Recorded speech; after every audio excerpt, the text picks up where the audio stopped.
Production.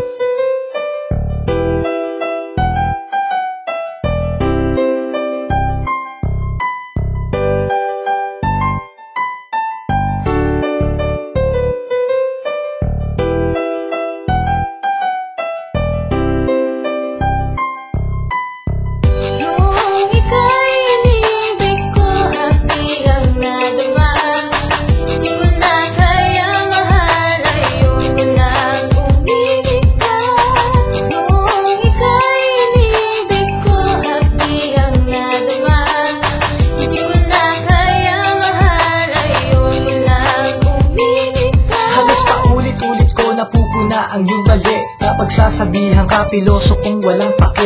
Ang pinapaniwala mo, ikay nagbago na. Sa tuwing di ka kasama, may kasama kang iba. Ano ba ang pagkukulang? Bakit ka nagkaganyan? O pinipilit kong baguhin ang iyong nakaraan? Di mo ba napapansin na ako'y nasasaktan sa mga pangako mo? Iisa din na simulan, tapos sasabihin mo ikaw ay nasasaktan. Ano ba ang kalagayan ko? Di ba naging hangal? Halos sinalo ko na lahat ng mga sampal. Yan ba ang sinasabi mo sa aking pagmamahal? Ilang beses na akong nagpatawad sa iyo, pero wala kang ginawa kundi lokohin lang ako. Ayoko na sanang umibig ng katulad mo, na wala nang ginawa kundi ubusin luha ko. Kung ika'y inibig ko, hapdi ang nadama. Di ko na kaya mahal, ayoko nang umibig ka. Kung ika'y inibig ko, hapdi ang nadama.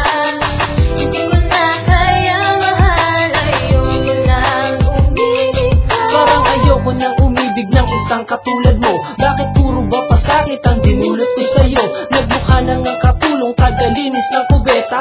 Ako ang siyang tagasalo ng bala ng kudeta. Kapag sinimulan mo na ang away sa gabi, para kang si Hitler at kailangan ko ng tumabi. Sa tuwing mamamasyal ako ang iyong tagabitbit. Nagmumukha nang ang tanga, nagmumukha pa rin kabit. Binabatukan mo ako sa harap ng mga tao.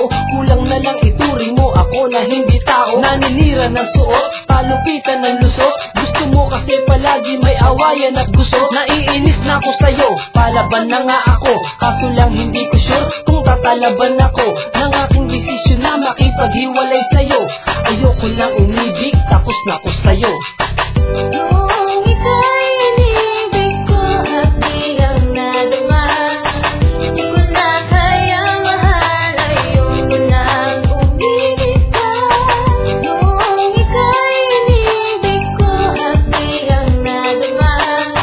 Di ko na kaya mahal, ayoko nang umibig ka. Ayoko na sana magmahal dahil ako'y sawang-sawa na. Kahit na sa sarili ko ako'y awang-awa na. Iniintindi ko lahat ng dahilan mong binigay, pero sa relasyon natin parang gusto mong bumigay. Binibigay ko naman lahat ng gusto mo. Di pa ba sapat lahat? Butas na nga ang bulsa ko. Ano pa ba ang gagawin ko para mapasaya kita? Hindi mo na ako sinasabihan ng mahal kita. At bakit ba lagi mo kong kinukutusan? Di ka na kontento, ginawa mo pa kong utusan. Tagalinis, tagalaba, tagabitbit lahat ng gamit. Halos araw-araw mo akong sinasabihan pangit. Nilalait mo ako sa harap ng iyong magulang. Pag nagkakabilangan, ikaw ang laging nanggugulang. Mahal kita kaya takot ako na bumitaw, pero sa iyong pananakit ako na mismo aayaw.